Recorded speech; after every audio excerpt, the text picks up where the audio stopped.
Thank you, Ben. It's very interesting to hear how smart data and analytics paired with financial incentives can really drive action in how to change how we use energy. So speaking of driving action, if you were looking closely at the program, you might be thinking that right about now, Mark is going to come up and talk to you about cars. But we had a little switch that we played on you. Mark decided, after we had printed the programs, that he wanted to change his topic to something that he's very passionate about and he hopes to inspire everyone in this room about, and it is very timely and relevant to current events. So we said, absolutely, that's a fantastic idea. So if you want to talk about cars with Mark, he can talk to you later this evening at the end of the program. But tonight, I don't want to steal his thunder, but he's going to talk to you about Puerto Rico and how, as energy professionals, we can help in a meaningful way with that recovery. And how that's relevant to our theme tonight is that, unfortunately, as all the experts have predicted, this is not going to be our last season of devastating storms that wipe out power for millions of people for days and weeks at a time. And Mark is here to address that very real challenge. Yeah, you can groan. It's the same guy all over again. No, this is, maybe it's opportunistic, but I think it feels compelling to take that opportunity right now. And I did have a home presentation that I'd love to give sometime about electric vehicles and autonomous vehicles, all that fun stuff. But right now, we have a crisis brewing.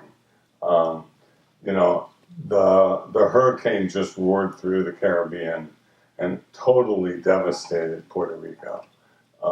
Sadly, we're looking at a situation where we're going to have more of these storms. They're getting more severe. No matter how fast we try to catch global warming, we're going to have a warming ocean and more energy in these hurricanes.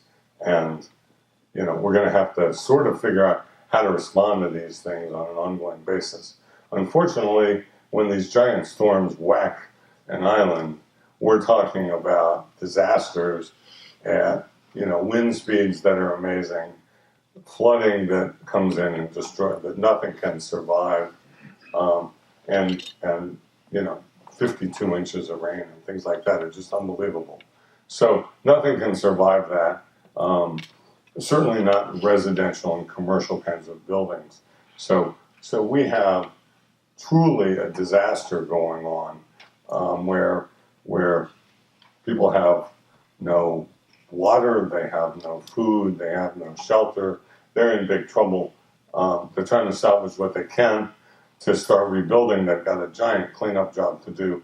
I think people are responding too slowly.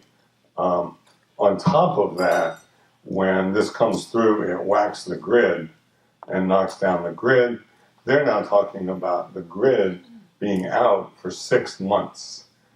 If without refrigeration, without water, they can't even get ATMs to work without power. Of course, you can't pump at a gas station without power.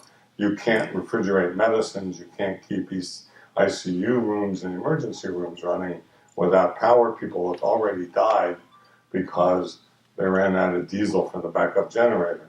That is inexcusable.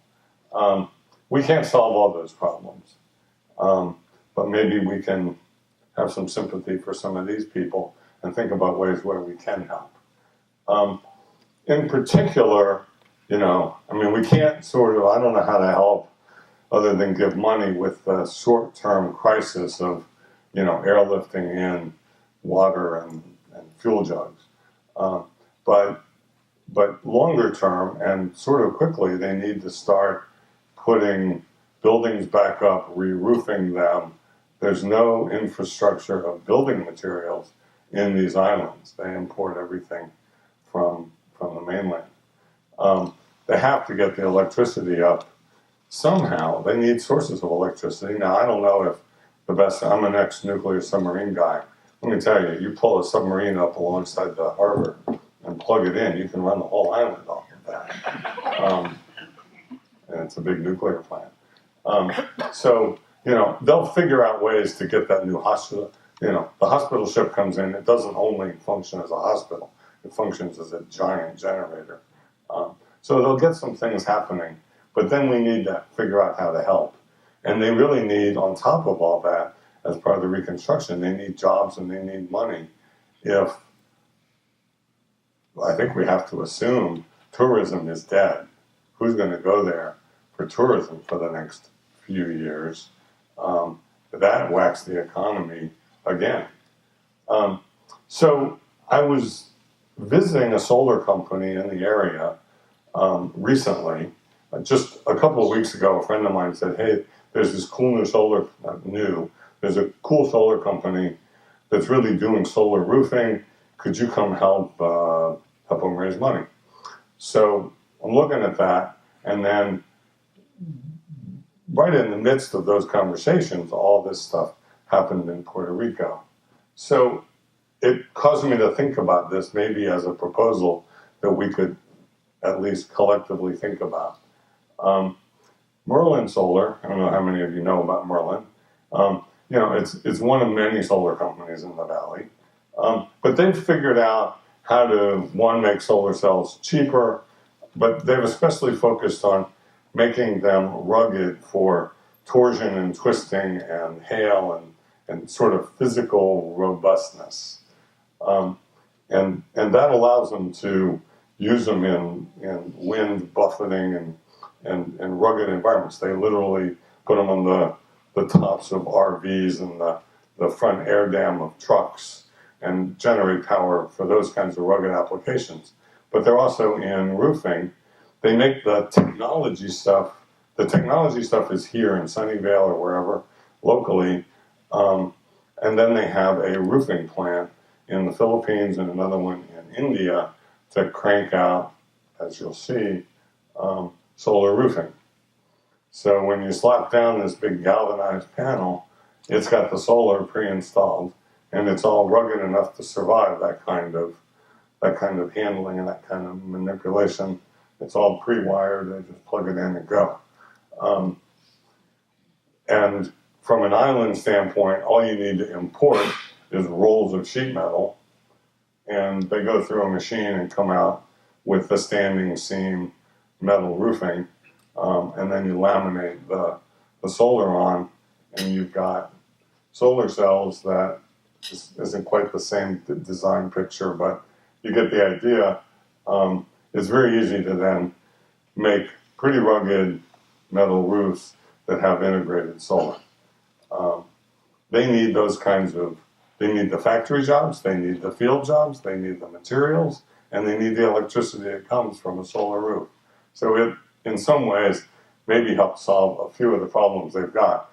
Of course, most solar systems and most arrangements are geared to be grid connected, and that's where they get their timing signals and everything has to work that way. This is a case where the grid is down.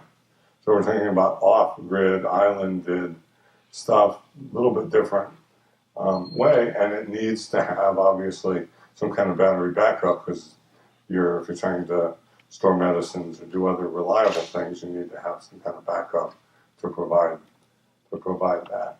Of course, there's now, fortunately, an evolving group of mostly the automotive players, but others as well, who are working on energy storage at all different sizes of scale. A lot of these are going to be using eventually second-use batteries when they come out of electric vehicles. They go in and they get used for second use, whether it's behind-the-meter storage or garage storage or things like that. Here's a perfect application for a lot of battery packs. So short-term, Merlin's spinning up an effort to try to ship a shipload of stuff out of their India factory so it lands in Puerto Rico as fast as possible. And they can, some buildings are actually, the walls are still there, they got to dry them out, but the roofs have been ripped off. So very quickly we got to get some stuff just covered up.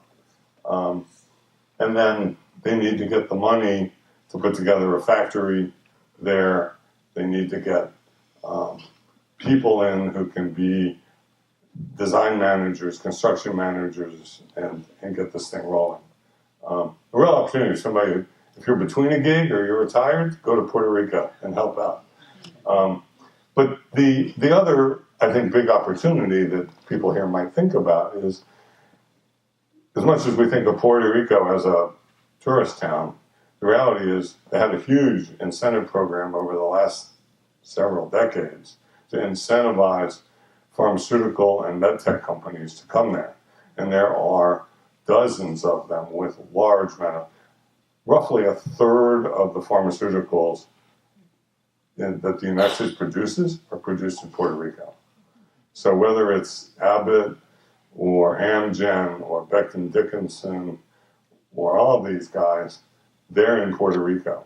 They're already donating big money to help their employees get most of their buildings are still okay. Most of them had pretty rugged buildings, pretty highly located. Most of them have generator backup. They've got backup refrigeration. They're not losing products, so you'll be able to get your medicines. But their employees are screwed.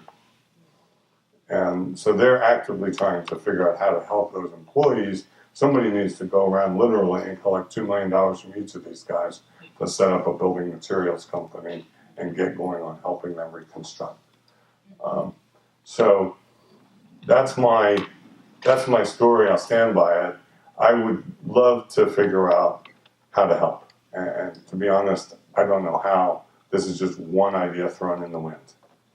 Thanks.